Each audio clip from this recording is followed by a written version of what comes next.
Assalamualaikum warahmatullahi wabarakatuh. Eh, Bertemu lagi dengan Ibu dalam mata pelajaran PJOK. Untuk pertemuan hari ini, Ibu akan fokus membahas tentang kebugaran jasmani. Di bab 5, apa yang akan Ibu ulas dan akan Ibu bahas dalam pembelajaran tersebut. Baik, sebelum kita masuk pada inti pembelajaran, alangkah baiknya kita melakukan doa terlebih dahulu. Berdoa, mulai.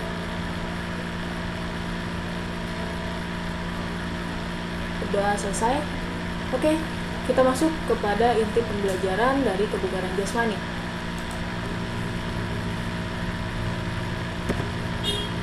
Jasmani, kita ambil dalam pengertiannya. Pengertian dari kebugaran jasmani adalah sebuah kesanggupan atau kemampuan tubuh melakukan sebuah penyesuaian terhadap pembebanan fisik yang diberikan kepadanya, tanpa menimbulkan kelelahan berlebihan yang berarti. Setiap orang membutuhkan kebugaran jasmani yang baik agar ia dapat melaksanakan pekerjaannya dengan efektif dan efisien tanpa mengalami kelelahan yang berarti. Derajat kebugaran jasmani seseorang sangat menentukan kemampuan fisiknya dalam melaksanakan tugas-tugas sehari-hari. Kian tinggi derajat kebugaran jasmani seseorang, maka semakin tinggi pula kemampuan fisik orang tersebut. Selain berguna untuk meningkatkan kebugaran jasmani, latihan kondisi fisik merupakan program pokok dalam pembinaan siswa untuk berprestasi dalam suatu cabang olahraga. Apa saja sih manfaat latihan dari kebugaran jasmani? Manfaat melakukan latihan kebugaran jasmani secara teratur dan benar dalam jangka waktu yang cukup adalah yang pertama, menurunkan berat badan dan mencegah obesitas. Selain karena zat-zat makanan atau energi berlebih yang tertimbun di dalam tubuh, kegemukan dan obesitas juga bisa terjadi karena tubuh kurangnya aktivitas, jadi tubuh kurang bergerak. Ya, itu yang menyebabkan sulitnya untuk menurunkan berat dan terjadinya obesitas dalam tubuh manusia. Lalu yang kedua adalah mencegah penyakit jantung. Manfaat dari latihan kebugaran jasmani juga untuk mencegah penyakit jantung. Ketika tubuh berolahraga, ketika tubuh bergerak, maka aliran darah dari jantung ke seluruh tubuh dan dari seluruh tubuh ke jantung itu menjadi lebih cepat daripada saat tubuh diam. Yang ketiga, mencegah dan mengatur penyakit diabetes atau gula. Ya. Melakukan kebugaran jasmani atau bergerak pun dapat mencegah kalian untuk mendapatkan atau mengalami penyakit diabetes atau gula. Yang keempat, meningkatkan kualitas hormon. Manfaat latihan kebugaran jasmani secara tidak langsung akan meningkatkan kualitas hormon yang ada pada tubuh kita. Selanjutnya, menurunkan tekanan darah tinggi. Bagi kalian yang mempunyai riwayat dari orang tua, ya, penyakit darah tinggi, melakukan kegiatan kebugaran jasmani adalah salah satu langkah tepat untuk menurunkan tekanan darah tersebut. Tekanan darah ini bisa terjadi akibat adanya gangguan kesehatan, termasuk penyakit jantung, stroke, ataupun gagal ginjal, gagal jantung. Oleh karena itu, untuk menghindari itu bisa kalian lakukan dengan bergerak atau melakukan kegiatan kebugaran jasmani. Lalu, menambah kepintaran. Kenapa? Otak yang pintar adalah otak yang sirkulasi oksigennya itu lancar. Olahraga mampu melancarkan sirkulasi oksigen ke otak. Itu sebabnya olahraga mampu menjauhkan kita dari penyakit-penyakit yang melemahkan kerja otak, seperti pikun atau Alzheimer. Lalu apa saja sih bentuk-bentuk aktivitas latihan kebugaran jasmani? Latihan kebugaran jasmani merupakan salah satu syarat yang sangat diperlukan dalam usaha peningkatan kebugaran jasmani seseorang. Dapat dikatakan sebagai keperluan dasar yang tidak dapat diabaikan, ya. Karena banyaknya macam gerak yang harus dilakukan, maka perlu disiapkan berbagai unsur kondisi fisik sebaik-baiknya. Untuk mencapai hal tersebut, unsur-unsur kebugaran jasmani perlu dilatih. Yang kedua, tanpa penguasaan unsur-unsur kebugaran jasmani, kamu tidak mungkin mendapatkan tubuh yang sehat dan kuat. Ya, Sekarang kita cermati apa-apa saja sih bentuk-bentuk latihan kebugaran jasmani yang kalian lakukan dan kalian bisa lakukan, ya. Dan dengan cara melakukan latihan yang baik dan benar. Kenapa? Karena yakinilah bahwa kalian bisa menjadi apapun yang kalian inginkan dengan catatan kalian serius dan kalian melakukannya dengan sepenuh hati. Ya. Lalu apa-apa saja sih unsur dari kebugaran jasmani? Unsur-unsur kebugaran jasmani antara lain yang pertama adalah strength atau kekuatan. Yang kedua adalah power atau daya. Yang ketiga adalah speed, kecepatan. Yang keempat adalah flexibility atau kelenturan. Yang kelima agility atau kelincahan. 6 endurance atau daya tahan. Dan yang ketujuh, yang terakhir adalah stamina atau daya tahan kecepatan. Kita masuk dalam bentuk-bentuk latihannya. Ya, bentuk-bentuk latihan kekuatan itu secara sederhana sebagai berikut. Ada yang pertama, aktivitas latihan kekuatan otot perut. Latihan kekuatan otot perut ini bisa kita lakukan dengan cara sit up. Seperti yang sudah saya tampilkan dalam layar, ada 3 step ya, yang bisa kalian lakukan dalam melakukan aktivitas sit up dengan baik dan benar. Step by step atau tahapan-tahapan yang bisa kalian lakukan dalam melakukan aktivitas sit up adalah yang pertama, tidur terlentang, kedua lutut ditekuk, dan kedua tangan diletakkan di belakang kepala.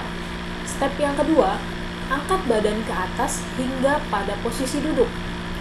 Kedua tangan tetap berada di belakang kepala. Dan yang terakhir adalah lakukan gerakan ini sebanyak-banyaknya. Dengan catatan adalah sesuai dengan kemampuan kalian masing-masing. Tidak perlu dipaksakan.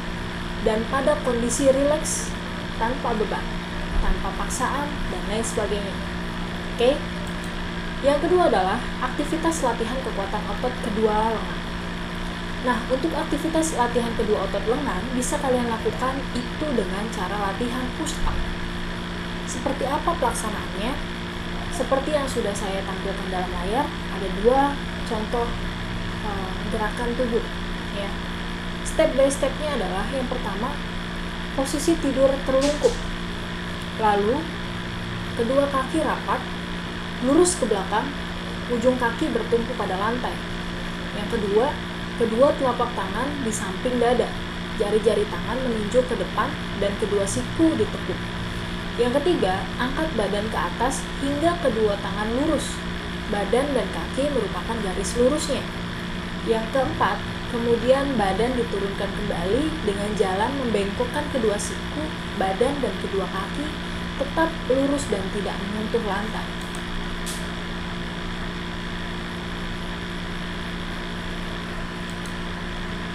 Lalu yang selanjutnya adalah aktivitas latihan kekuatan otot punggung. Untuk latihan kekuatan otot punggung ini kalian bisa lakukan latihan back up. Ya, latihan back up. Seperti apa? Sama seperti yang sudah Ibu tampilkan dalam layar, ada 2 step, ya, ada 2 gambar. Step-stepnya apa saja? Yang pertama adalah tidur terlungkup. Ya. Kaki rapat dan kedua tangan berpegangan di belakang kepala. Angkat badan dengan dada tidak menyentuh ke lantai. Posisi kaki tetap masih menyentuh pada lantai. Agar kedua kaki tidak bergerak, pergelangan kaki bisa dipegang oleh teman. Oke, jadi kalian bisa memakai media, yaitu teman, saudara, ataupun keluarga yang ada di sekitar kalian. Lakukan latihan ini secara berulang, disesuaikan dengan irama hitungan. Yang selanjutnya adalah aktivitas pembelajaran kekuatan otot lengan. Untuk pembelajaran kekuatan otot lengan, dalam hal ini harus diawasi, harus dalam pengawasan. Kenapa? Karena beresiko mengalami cedera apabila tidak dilakukan dengan baik dan benar.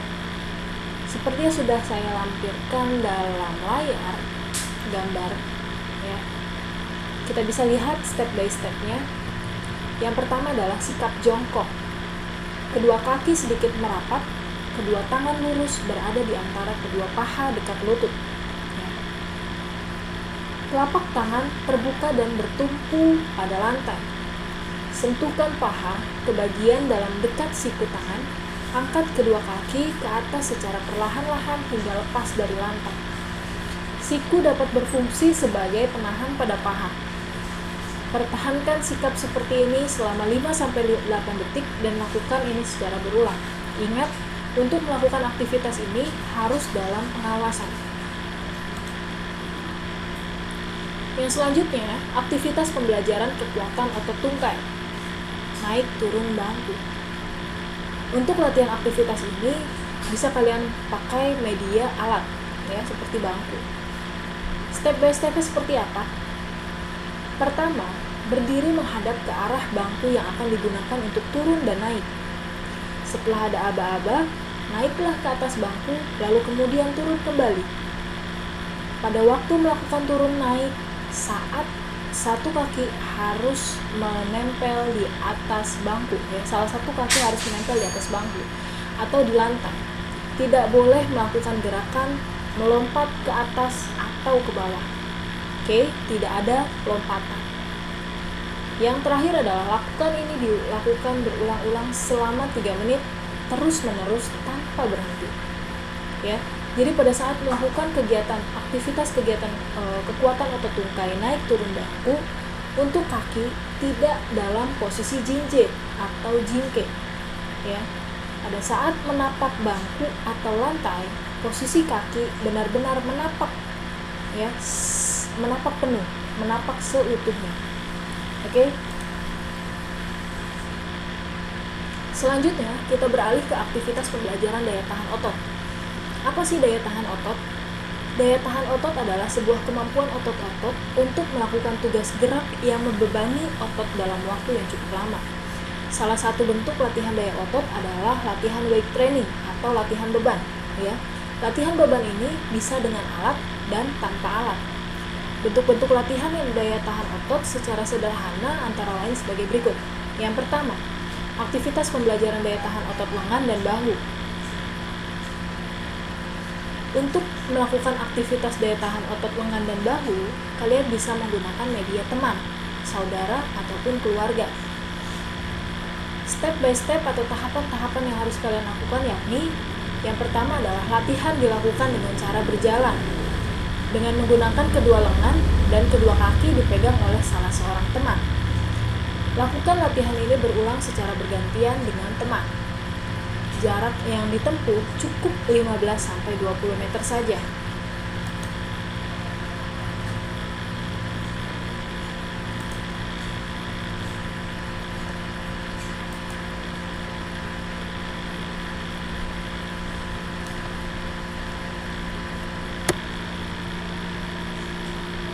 Jadi untuk melakukan aktivitas gerak daya tahan otot lengan dan bahu juga harus diperhatikan dari sisi atau faktor keamanan, ya. Selanjutnya, aktivitas pembelajaran daya tahan otot tungkai. Seperti yang sudah saya lampirkan atau saya tampilkan di gambar, ya. Step by step atau tahapan-tahapan yang harus kalian lakukan adalah yang pertama, sikap jongkok. Kedua lutut ditekuk rapat, tumit dalam posisi terangkat sehingga pada bagian belakang rapat dengan betis. Yang kedua, lemparkan kedua tungkai ke belakang secara bersamaan, kemudian kembali ke sikap jongkok. Yang ketiga, lemparkan tungkai ke belakang, kemudian jongkok dan berdiri. Dan yang terakhir, lakukan latihan ini secara berulang dengan hitungan 2x8 kali hitungan. Yang selanjutnya adalah aktivitas latihan daya tahan otot lengan berpasangan. Seperti yang sudah saya tampilkan dalam layar, ya. Ada 2 gambar yang bisa kalian perhatikan. Dan tahapan-tahapannya adalah yang pertama, duduk terlunjur atau berpasangan dan saling berhadapan. Yang kedua, kaki depan saling dirapatkan, satu kaki lain di belakang dan kedua tangan saling berpegangan. Lakukan saling kedua tangan ke belakang menarik, ya. Jadi saling tarik menarik. Lutut kedua kaki dalam posisi ditekuk. Lakukan ini secara bergantian dan saling tarik. Aktivitas latihan daya tahan otot lengan. Naik palang tunggal. Apa sih naik palang tunggal? Naik palang tunggal bisa kalian artikan sebagai kegiatan aktivitas pull up, ya. yang sudah saya tampilkan dalam gambar. Ada 2 gambar yang bisa kalian perhatikan. Step by step atau tahapan yang harus kalian lakukan adalah yang pertama, naik ke atas bangku yang telah disiapkan. Gunanya untuk kalian memegang palang tunggalnya. Dan pada saat kalian melaksanakan pegangan palang tunggal itu dengan telapak tangan yang menghadap ke depan. Yang kedua, jarak kedua tangan yang memegang palang itu selebar bahu, tidak boleh rapat dan tidak boleh pula terlalu lebar. Lalu yang ketiga adalah singkirkan bangku agar yang memegang palang tunggal itu bergantung, tidak menyentuh lantai. Setelah aba mulai, angkat badan hingga ke dagu melewati palang tunggal. Catatan, kepala tidak boleh ditengadahkan atau tidak boleh terangkat. Yang selanjutnya, turunkan badan hingga kedua tangan betul-betul lurus dan badan tetap tergantung. Yang terakhir, lakukan latihan ini secara berulang.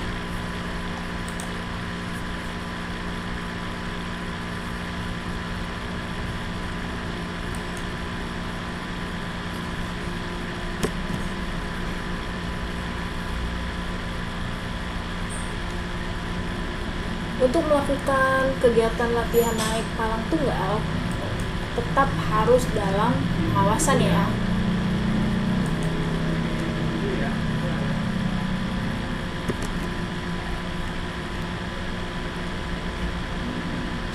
Untuk selanjutnya kita bahas tentang aktivitas latihan kelenturan atau fleksibilitas.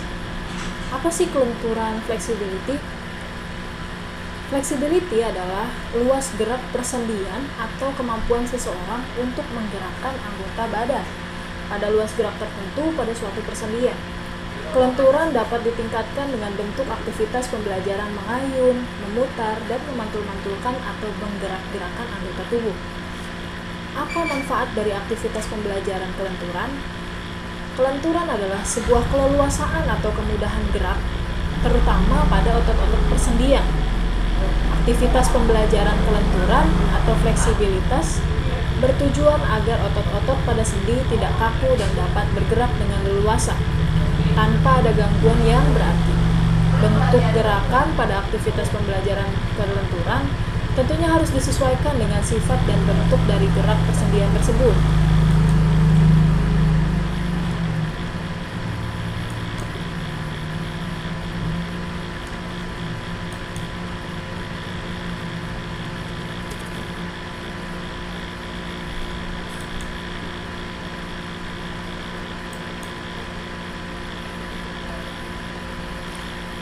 Kalian bisa baca ya apa-apa saja yang sudah saya berikan materinya.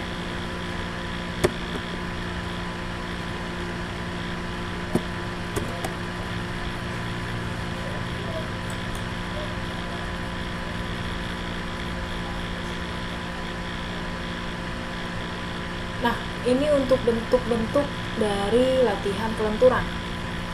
Latihan kelenturan adalah senam ketangkasan dasar-dasar yang didahului dengan latihan pemanasan atau warming up. Bentuk-bentuk latihan kelenturan ada 2 bentuk, yaitu peregangan dinamis dan statis. Apa saja bentuk-bentuk latihan kelenturan?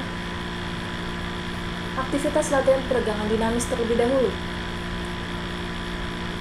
Bentuk-bentuk latihan peregangan dinamis itu bisa kalian lakukan seperti latihan kelenturan otot lengan dan bahu, latihan kelenturan otot leher, latihan kelenturan otot pinggang, latihan kelenturan otot tungkai. Bisa teman-teman lihat, saya sudah menampilkan dalam layar ada 10 gambar yang bisa kalian perhatikan. Itu adalah jenis-jenis latihan peregangan secara dinamis. Lalu yang selanjutnya adalah aktivitas latihan peregangan statis. Apa saja bentuk-bentuk latihannya? Yang pertama, bisa kalian lakukan dengan cara latihan kelenturan otot fleksi siku, latihan kelenturan otot bahu, latihan kelenturan otot leher, latihan kelenturan otot pinggang, latihan kelenturan tungkai dan punggung, dan yang terakhir adalah latihan kelenturan. Ya, sama bisa kalian perhatikan dalam gambar di layar.